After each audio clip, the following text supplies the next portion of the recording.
अब पढ़ते हैं अपने नेक्स्ट टॉपिक की तरफ, जो कि है बायोरिएक्टर्स। सो बेसिकली बायोरिएक्टर्स हैं क्या? भाई जब भी हम अपने डिजायरेबल प्रोडक्ट्स की फॉर्मेशन करना चाहते हैं तो उस प्रोडक्ट को बनाने के लिए हमें बहुत बड़े बड़े कंटेनर्स, बड़े बड़े वेसल्स की जरूरत होती है। तो उन वेसल्स के उन्हीं कंटेनर्स को हम क्या कहते हैं? बायोरिएक्टर्स। तो आप क्या करोगे, ये जो लार्ज वेसल्स है, लार्ज कंटेनर्स हैं, हम उनके अंदर अपने desirable enzymes, products, medicine, drugs, इन सभी केमिकल्स की फॉर्मेशन कर सकते हैं।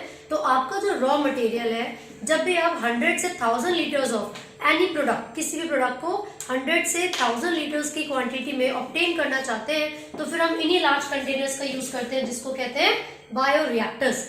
सो फ्रेंड्स, बायोरिएक्टर्स में क्या बेनिफिट्स हैं, हम क्या फायदा है इन बड़े बड़े कंटेनर्स को यूज करने का?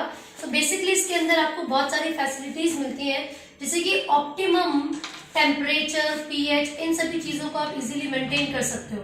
ऑप्टिमम टेम्परेचर या फिर पीएच। ऑक्सीजन अवेबिलिटी, भाई ऑक्सीजन की जो अवेबिलिटी है आप उसको मेंटेन कर सकते हैं, ठीक है। इसके अंदर बेसिकली रोटेटर्स प्रेजेंट होती है, मोटर प्रेजेंट होती है, जो कि प्रॉपर तरीके से जब रोटेशन करवाएगी तो जो भी फ्रॉथ, जो भी सब्सटेंस आपके उस कंटेनर के अंदर प्रेजेंट है, इजीली वो ऑक्सीजन की अवेबिलिटी में अपनी एक्टिविटीज को परफॉर्म कर पाएगा।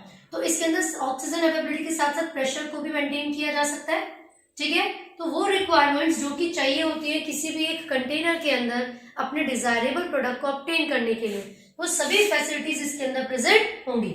साथ साथ इसके अंदर रोटेटर है, तो जो रोटेटर है वो किस चीज में हेल्प करेगा? वो जितने ज्यादा स्पीड से रोटेशन होती है, जो माइक्रोबियल ग्रोथ है वो उतनी ही ज्यादा होती है, ठीक है। साथ साथ आप देखोगे इसके अंदर अभी एक सैम्पलिंग पोर्ट होता है। सैम्पलिंग पोर्ट का मतलब क्या है? सैम्पलिंग पोर्ट से आप क्या करोगे, जिस समय आपका केमिकल रिएक्शन उस लार्ज कंटेनर के अंदर चल रहा होगा, तो बीच बीच में आप थोड़ी सी क्वांटिटी में सैंपल को निकाल के टेस्ट कर सकते हो, चेक कर सकते हो कि बेसिकली आपका जो रिएक्शन जिस हिसाब से चलना चाहिए वैसा चल रहा है या नहीं। तो एक एग्जाम्पल ले लेते हैं। मान लीजिए हम ग्रो करवाना चाहते हैं बियर को, तो जब भी आप बियर बनाना चाहते हो तो सैक्रोमाइसिस सेरेविसी एक यीस्ट है, राइट। तो जितना भी रॉ मटेरियल हमें चाहिए होता है, फ्रूट्स चाहिए होते हैं, मोलेसिस चाहिए होते हैं, उन सभी रॉ मटेरियल के साथ हम अपने एंजाइम को या फिर अपने माइक्रो ऑर्गेनिज्म को इंट्रोड्यूस करवाएंगे। तो आपने इस लार्ज कंटेनर में किसको इंट्रोड्यूस करवाया? अपने डिजायरेबल माइक्रो ऑर्गेनिज्म को। लेट्स से यीस्ट यानी कि सैक्रोमाइसिस सेरेविसी को आपने इसके अंदर इंट्रोड्यूस करवाया, क्योंकि वो फर्मेंटेशन करेगा, यानी कि एनारोबिक कंडीशन में अपनी एक्टिविटी को परफॉर्म करेगा। तो यहाँ पर जो सैम्पलिंग पोर्ट होते हैं, जिस समय वो एक्टिविटी कर रहा होगा एनारोबिक कंडीशन में, तो बीच बीच में आप टेस्ट कर सकते हो कि क्या वो सही से एक्टिविटी परफॉर्म कर रहा है या नहीं। बेसिकली जो बायोरिएक्टर्स हैं, दीज आर ऑफ 2 टाइप्स, ठीक है।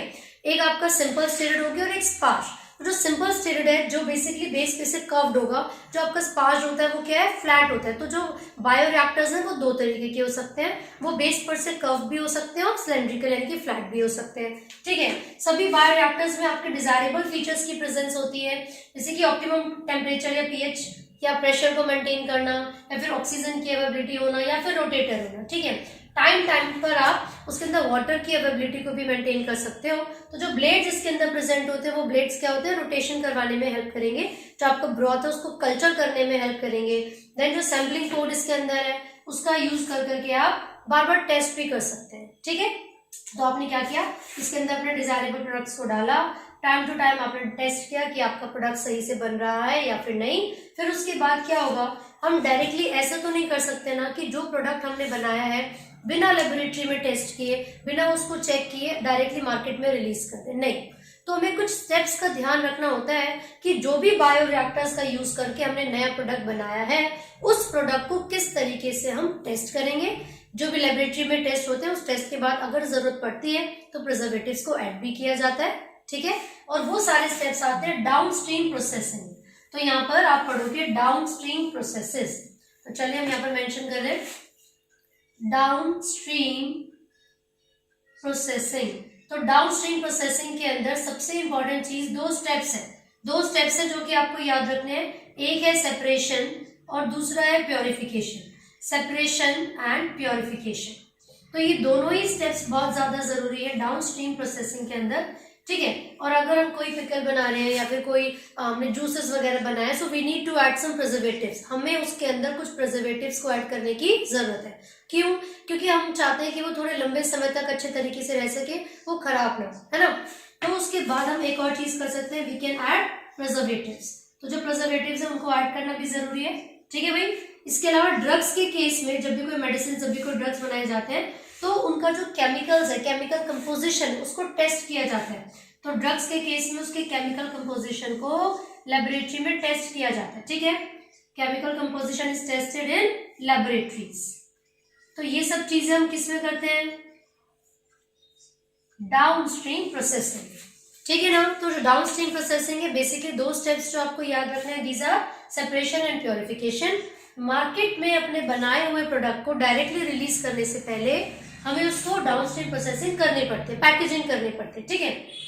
उसके अंदर प्रिजर्वेटिव्स को ऐड करना पड़ता है। ड्रग्स के केस में उसके केमिकल कंपोजिशन को स्टडी करना चाहिए, लेबोरेटरी में उसको टेस्ट किया जाता है।